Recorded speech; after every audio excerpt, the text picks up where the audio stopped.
Greetings, geologists, and we're going to be learning about geologic faults today. And we need to start by talking about where faults are located around the world and why. So let's just start with the west coast of North America, right over here.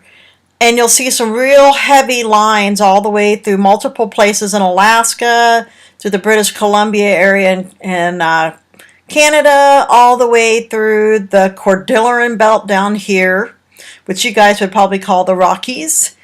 You're going to notice there's a funny line that kind of comes through parts of Texas, Oklahoma, and even parts of Arkansas. You'll see there's some pretty heavy lines around this area. And then you're going to notice there's some fault lines up here. What you're going to see is there's some pretty absent areas in the interior parts of the continent. There's a story about that. Let's look at South America. Notice this real heavy set of yellow lines here. Well, you notice there's some yellow lines on this side and virtually none in this section. So what does that mean? We'll get to that shortly.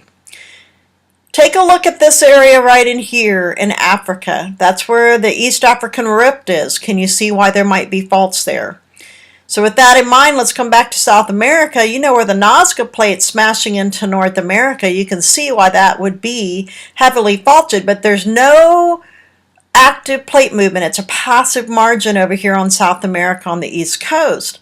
So that has to have been from geologic past. So let's just kind of put this continent right there. And can you see where those yellow lines might come from on the west side of Africa and the east side of South America when they were back in Pangea time frame? So then you can imagine that this area, the United States, must have had island arcs that smashed in to the continent during the Paleozoic, and then this continent and this continent smashed in right here. So look at this area right in here, this hard yellow. When India tore off of Gondwanaland, which was the southern continents, all of these guys right in here, it did a record leap across the Indian Ocean basin and smashed right into Eurasia. And when it did, it uplifted the tallest elevation mountains that we currently have to date. Well, you can see these massive fault zones that are there, and I might add it's still smashing. We can measure that with GPS technology. In spite of erosion and gravity, the Himalayas are still uplifting by approximately 1 inch a year. So then you have to contemplate, what are all these lines around all of these locations here? Well, they're formed because of some kind of a plate boundary or a fault zone that's developed because of movement of the Earth's crust. So let's talk about faults. Faults are fractures in rock in which movement takes place on opposing sides of a rock block. So what will happen is this D and D should match C and C, B and B, A and A. So you'll hear this phrase right here, hanging wall. We'll get to that in a minute. It's also referred to as the head wall. And then the footwall is this area down here. Well, that means something, especially in old-time geology. I will kind of simplify it for you, why we call it head wall now versus footwall. But essentially, the head wall moves relative to the footwall. Write that in your notes. Get a blank sheet of paper out because we're going to do some drawing. Do not get caught up on the fact that the footwall can move, but it's all a motion relative to the footwall. So if the head wall moves up, it's a specific type of fault. If the head wall moves down, it's a specific type of fault. We're not too worried about head wall and footwall if we're talking about sideways movement, but when we're talking about compression or tension, we definitely care about head wall and footwall. Do you see the fault? This is in the Arbuckles. This layer should match up with this layer. Well, they are not together at all. So something shifted, and the way we figure out what type of fault it is determine which side is the head wall. And then we can figure out which way it moves relative to the footwall. This is a shearing movement where this particular set of fault, this is actually a real place in Sedona, by the way. You can see that this white rock has shifted because there's a line right here. That's your fault zone. So we got to determine which direction the fault moved, sideways. So if you ever see these in a rock, those are not fault lines. These are actually dynamite boring holes where they put dynamite in to blow out road material to build highways. So sometimes I get that from students. Oh, well, look, there's a fault going straight up and down, a vertical fault. No, that is a man-made thing. However, these are a series of faults, and you can follow really easily the white lines up and down and up and down. You can see a real big line here in this one. They should be all even, and they're not. So this up, down movement is caused by fractures and movement within this even one rock segment right here. Those are faults, because remember, a fault must have movement relative to the footwall. The headwall must move relative to the footwall. That's how they're different than joints. Joints simply are fractures in rocks. Unconformities are breaks in the rock record. So get those three terms very clear so you're not confused for test 2. Now, faults are formed by compression. You need to know that. Compression is where things come together. So compression causes something to get pushed upward. In this case, it's going to cause the head wall to get pushed upwards. Now, if I have a fault that's caused by tension, it's going to be this action right here where it pulls apart, like a rift or an MOI. That would be because something is being stretched, pulled apart like a rubber band being snapped. Shearing is when rocks do side by side.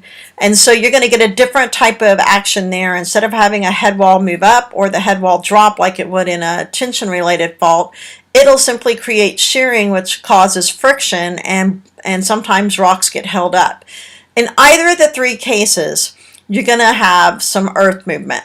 Now, you can have a special combo where you get tension and shearing happening together, or combo number 2, which is compression and shearing together. So when you have those types of things happen, they're called complex faults. Well, we'll get to them in a minute. So this is the main lineup of all the faults, and these each have a story, and we're fixing to get into what those stories are. So let's talk about head wall and hanging wall.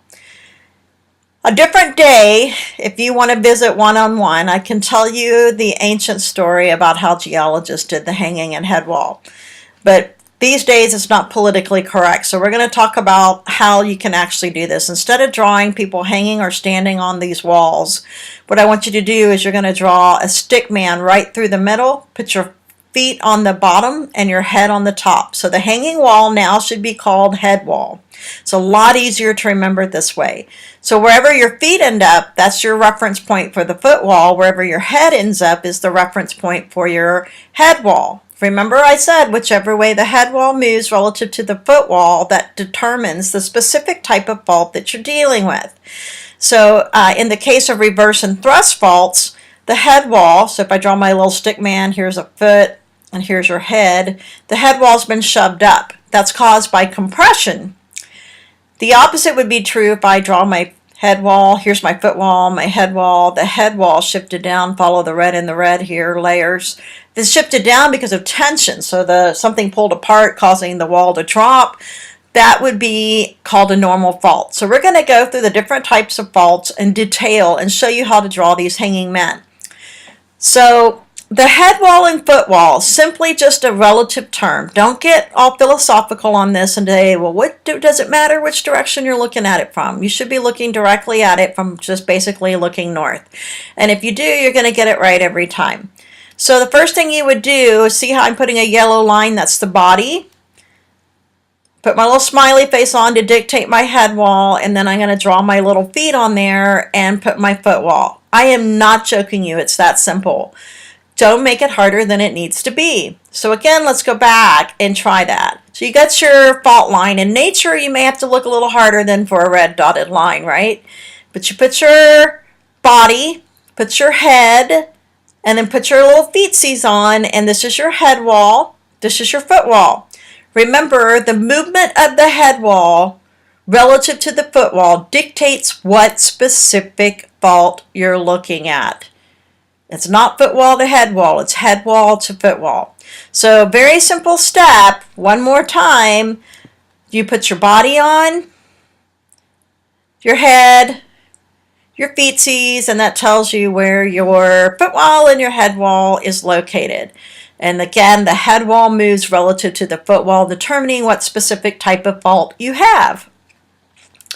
So this shows you an animation of how a normal fault would form. Now remember, normal faults are caused by tension, which causes layers to pull apart. And as they do, one's going to slip downwards. Remember, the head wall is moving relative to the footwall. I'm not telling you the footwall isn't moving. I'm telling you the movement of the head wall dictates which specific type of fault it is. So when the hanging wall or head wall moves down relative to the footwall, that is a normal fault by definition. You need to know the definition and you need to know which type of stress causes it. Specifically, that would be tension. So if you look at this normal fault, can you see the green and green should match up right here? The orange and yellowy color layer and the red and red should match up. So if you shove it up to where it's all even, you're not going to see these little arrows on rock layers out in the field, but you'd be able to match up similar colored rocks or similar character rocks. And so all I did was draw my body, put my head on, my little feet on, and the green, yellow, and red have shifted down. The reason it shifted down was because there was some kind of tension where these layers are being pulled apart and one slipped down. Do you see my argyle rock here? And this is an awesome looking rock. So how do you figure out what kind of fault this is? Again, you didn't see a fault line like the polka dotted line I drew here, but you can see I put one in here for you. These should match up. They don't. So I am going to draw my stick man, put my head on to dictate my head wall, put my feet on to dictate the foot wall. Remember, the movement of the head wall to the foot wall determines the specific fault you have. In this case, this dark piece should match this one, so this one's moved down relative to the foot wall. That's caused by tension. That is a normal fault. So if you look at this one, all you'd have to do is match up layers like this brown one, this brown one, this darker one, this darker one. Find one you can relate to. Draw your body, your head, so that dictates your head wall, and then your feet at the bottom would dictate your foot wall. So the head wall slid down relative to the foot wall, which makes it a normal fault. The question is, what type of stress caused it? And you should be answering tension. Guaranteed test question. All right, a reverse fault is caused by compression. There are actually two types of reverse fault. So a just basic reverse fault, which is what you're seeing here, and then a special type of reverse fault called a thrust fault. We'll get to that in a minute. A reverse fault is where the head wall moves up in relationship to the foot wall. And it's due to compression every single time. So you can see here's the gray layer and gray layer, or green layer and green layer, blue layer and blue layer, easy to see. So if you brought them down to matching where they were even, the law of original horizontality, and you can see the arrows showing these layers are being compressed together. This thing's getting shoved up. The grays no longer match. The greens no longer match, the blues no longer match, because the whole wall, head wall, has been shoved upwards due to compression. So you can really get the gist. As an earthquake's happening in the right diagram there, or illustration, and you can see what happens to the ground when reversed or thrust faults occur. So remember, in a reverse fault, the head wall must move upward in relationship to the foot wall, and it's always caused by compression.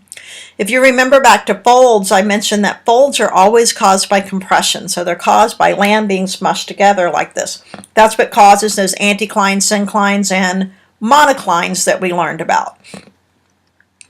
So here's a reverse fault. So you're seeing just the basic fault block and match up two layers. You can see, put your body, your head, and your feet on to label your head wall and your foot wall. You can see the head wall in this case has been shoved upwards relative to the foot wall. That dictates that it's a reverse fault. So you have to know that there's a special type of reverse fault called a thrust fault. It has to do with the angle of the degree of compression. So I'll show you what that means on thrust, then we'll come back and apply that to reverse. Here is a reverse fault. This one's getting close to being almost a thrust, but we'll look at that in just a minute. You can still see the same gist. Here, these two layers should match up. These layers should match up. So what's happened is I draw my stick man, put my head on, my foot on. This area has been shoved upwards, easier to see on this section relative to the footwall. That's a reverse fault. Here's an easy one to see. You've got your fault line here, and you can draw your body, your head, and your feet. This piece has been shoved upwards relative to the footwall. So that makes it a reverse fault. So how is a thrust fault different? It's still caused by compression and the head wall still moves up relative to the footwall. How it's different from a reverse fault.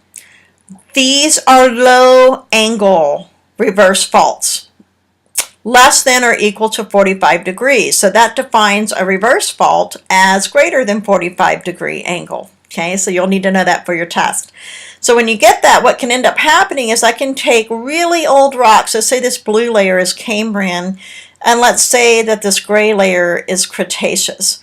If I shove this hard enough because of some kind of earth movement, this blue can actually get sitting directly on top of a much younger rock layer.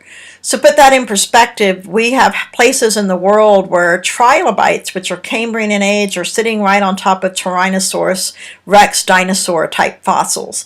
That's strange.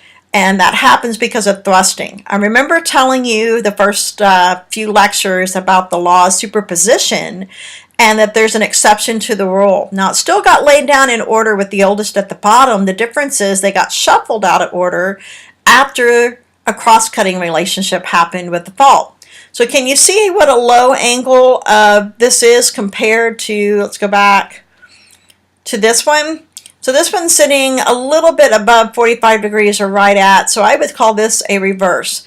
If I'm going to put a diagram on a test, it's going to be obvious to you that it's a thrust fault versus a reverse. So here's the thrust fault in the field. You're like, well, I don't see that. You can see that this one's being pushed on top of a different set of rocks right here. The key is that these are older rocks than these right here. And so the very unique process about thrust faults are that when the significant thrusting happens, we can take rocks that are much older down here and lay them on top of younger rocks. How do you know that? Usually you have to look at fossil record to help you determine what the deal is. Now keep in mind the definition of a thrust fault. Any type of reverse fault that has less than or equal to 45 degrees. Most are substantially lower than 45 degrees. Certainly the case right here. So here's an example that I was using a minute ago. We have Upper Cretaceous, so this could bear something like dinosaurs. Let's just say it did. Dinosaur fossils like Tyrannosaurus Rex. And a thrust fault shoved Cambrian age carbonate rocks on top. So if you get your book out and you turn to the page that has the geologic timescale in chapter 1, we're looking at, it goes Cambrian, Ordovician, Silurian, Devonian, Mississippian, Pennsylvanian, Permian, Triassic, Jurassic, and then Cretaceous. So I see an unconformity there as well. You should too. If this is a Upper Cretaceous down here, and I see carbonate that's Cambrian way up here, we've got ourselves a massive thrust. So this is a very important type of situation where we can see some strange stuff happening in the field because of thrust faulting. Again, a thrust fault is a special type of reverse fault, always caused by compression, and the definition is that it's equal or less than 45 degrees. All right, for strike-slip faults, you do not need to worry about headwall and footwall. Instead, we label the side-by-side fault blocks as the left lateral or right lateral fault blocks. How do you determine one? Essentially, you need to get facing north, looking at the fault zone, and see which side's moving, and you can determine left and right. This is really more of an upper level thing for geology. So I'm not too worried if you don't get this right from the get-go. But it's always formed by shearing. That is something you need to know for your test purposes. So either the right side or the left side will move substantially different from one side versus the other. And usually, but in most cases, both sides are moving because you got two plates sliding side by side. For example, the San Andreas, and that's what you're looking at in the background right here. So the relative motion on strike-slip faults is sideways, not up and down. That's why you don't need a head wall and a footwall in order to determine if this is moving up or down, because it's not. It's only moving sideways, and it's always caused by shearing. So I had this road that matched up, and now it's no longer matched up because this side has moved substantial relative to this side. So you would call this the right fault block, assuming this is north, and this would be the left lateral strike-slip fault. So the most famous strike-slip fault in the world is obviously the San Andreas. And what's weird about the San Andreas is that this fault line that you see starting in Baja, way down here, working its way into the Pacific Ocean zone, it is over 800 miles long, and it's made up of a series of complex strike-slip faults. And along this segment on land, you can actually follow the fault itself. That's what's so strange about this fault, which makes it one of the most easy faults in the world to study.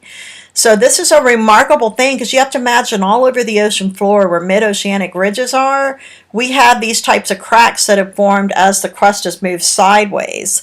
So it's created a series of strike-slip faults. In this case, the most famous one, San Andreas, is causing the Pacific plate. So all of this land right here, when you think of Los Angeles, that's actually on the Pacific plate. When you look at San Francisco, it sits on the boundary.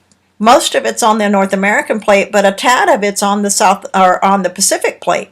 So what's happening is the Pacific plate's moving in a northwesterly direction, and North America is moving in a southeasterly direction. So they're not moving up and down, they're simply just moving sideways relative to each other. All right, there's a special type of fault that I like to call the combo fault. It can happen in one of two combinations: tension and shearing, or compression and shearing. Okay, so you're not going to have tension, compression, and shearing. You're going to only have the upwards and downwards movement plus the shearing. So one of those combinations can occur. These are devastating. So you got to find which one's the head wall and the foot wall first. And so you would draw your little stick man. This is going to be your foot wall. This is your head wall. So in this case, I have a reverse oblique slip fault. Oblique slip, don't just call it an oblique, it is also a slip. And here's the reason the slip is so important. It's also moving sideways. Typically in this type of combination complex fault, the sideways movement is about relative to the vertical movement. So if it's moved 50 feet sideways, it's also moved about 50 feet up or down, depending on whether it's a normal oblique slip or a reverse oblique slip. This is bad, because if you were used to driving on this road right here to work every day, you would smash into this. Worse, if you were on the block that had been thrusted upwards here, you would now have a big drop when you reach this ravine if you were there at 4 a.m. in the morning before it got daylight and didn't know this had happened. Oblique slip faults are extremely dangerous. So look at this oblique slip fault and notice that you draw your little stick man. So put your body there, your head wall is this piece, your foot wall is down here. And so the head wall appears to have dropped and it's moved sideways. So typically you get sideways and up or down movement, and there's usually some kind of a gap there. So on a test you'd see a diagram like this. Now I'm going to have a waterfall that's doing this right here. So again, if this was a road and you were used to driving this road every day, you'd crash down here. Hopefully you would see that you have a barrier if you're coming from this direction. Now oblique slip faults, just as a reminder, can be caused by shearing plus one other type of stress, which is either going to be the pulling apart stress, which is tension, or it's going to be the push together type, which is called compression. So the normal oblique slip fault would be what you're seeing in this diagram, where the head wall's dropped and it's moved sideways. So there's another type of complex faults where we get two head walls and two foot walls that move. I'll show you in just a minute. Before we can do that, let's review and see if you can figure out which one's the normal and which one's the reverse fault here, based on drawing your little stick man on these animated fault zones. Give you a second to draw your head wall and your foot wall. And so not always will the arrows be drawn on a test diagram. Certainly not in the field unless somebody spray painted them on rocks, but it's easy to tell that these are being pulled apart. So you draw your stickman, your head walls, this piece, your foot walls, this one. The head wall's dropping relative to the foot wall. The opposite would be true. You put your foot, your head, and the head wall's being shoved upwards. So this is your reverse, this is your normal. So let's look at a new type of complex fault where you get a major fault block system that's dropping in the middle because two big blocks of rock, and usually we're talking regional area here, are being pulled apart by tension. So I have a normal fault here and a normal fault here, causing this thing to pull apart, allowing this big drop to this block right here to drop. This is exactly how rift valleys form. Exactly how they form. So Graben faults are where you have two normal faults and the middle piece subsides or drops. The way I remember this is you have to reach down to grab something. So I'm grabbing something off of the floor. Well, it's because it dropped. So the fault block drops in the middle. That's because you have to reach down and grab it. Hopefully that'll help you remember for a test. All right, a Horst fault. A Horst fault is where you have two reverse faults due to compression on either side of a major fault block that shoves it upward. So I used to throw javelin in track, and so if you threw javelin or shot put, you have to really hoist that up. So maybe you've not done that, but you've had to really push something up high onto the top shelves of in your bedroom closet. Well, that's hoisting. That's how I remember it. It's close enough to Horst that I can remember that's what it is. But keep in mind, this is always caused by compression where two fault blocks you have reverse faults on either side, and it's shoving that middle piece upward. So usually in the field, you'll see Horst and Grabens. Many times they happen at different points in geologic time where you get some tension in one area and compression at another date, and you create an up and down situation. Mountain building can do this as well. So let's see if you can figure out which one's the Horst and which one's the Graben, because you're going to need to know that for a test. This would be your Grabens. This is your Horst right here. So let's do it again, and you can try to draw your stick figures on there and look at it, but the upward pieces here that are elevated, this is Horst. These are your Grabens. So the Rocky Mountain Range is distinctively made up of this type of Horst and Graben feature. Certain parts of North America look this way because they're the results of some very interesting faulting that happened during mountain building events in geologic past. So see if you can remember what types of fault these are, and then we'll take a break. So you've got your body, your head wall, your foot wall. Here's the fault line. I drew it on there. And this piece should match up with something else, like way up here, but it doesn't, so something's shifted downward, and that would be a normal fault. But the question I have to you is, what type of stress causes a normal fault? Is it tension, compression, or shearing, or a combination? So you need to look that up if you don't know, because that's a test question. All right, so you draw your stick man, foot wall, head wall. Head wall's been pushed up relative to the foot wall, making that, and it's definitely greater than 45 degrees. So that would put it in this category right here, a reverse fault. All right, what kind of fault is this? First of all, draw your stick man, foot wall, head wall. So I see that the head wall's moved down, but this arrow also indicates that the stream is now offset. So it's moved down and sideways. What type of complex fault is that? If you guessed oblique slip, you're right. Now, which specific type? Is it a normal oblique slip fault, or is it a reverse oblique slip fault? So if the head wall's moved down due to tension, it has to be normal. All right, what type of fault is this? So you draw your stickman, foot wall, head walls obviously dropped relative to the foot wall. There's been no sideways movement. So that's always caused by normal faults. And what type of stress created this normal fault? Is it tension, compression, shearing, or a combination thereof? So I want you to get in the habit of always being able to answer what type of stress caused this. The answer is tension. So that's a normal fault. So what happened here? Draw your stick man, footwall, head wall. So this one's sitting at an angle here. It looks to me greater than 45 degrees. This one's getting a little complex there, but it looks like it's greater. So I would call that a reverse fault. All right, let's look at this one. So these pieces should match up right here. This one's been shoved at probably about a 40 to 35 degree angle. And if you draw your head wall, here's your footwall and your head wall. The head wall's been shoved up due to compression at lower than a 45 degree angle. So what specific type of fault is this? The answer would be thrust. Okay, so that's how thrust fault works. All right, so take a look at this. Here's your fault line. Draw your stick man, your footwall, your head wall.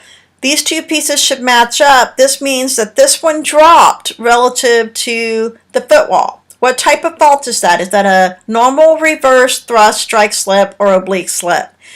The answer would be normal. My question to you is, what type of stress causes that? Is it compression, shearing, or is it tension? And you need to be able to answer that question. Now I'd ask you to look at this from a complex fault point of view and notice that there's up, down, up, down, up, down. So you're looking at some Horst and Grabens type features. So that was a normal fault that you initially saw. So this is a great place to take a break. We will be coming back here shortly to be learning about mountain building. Come back ready to learn about some really interesting words and some new features and some specific mountains around North America. We'll see you after the break. Bye.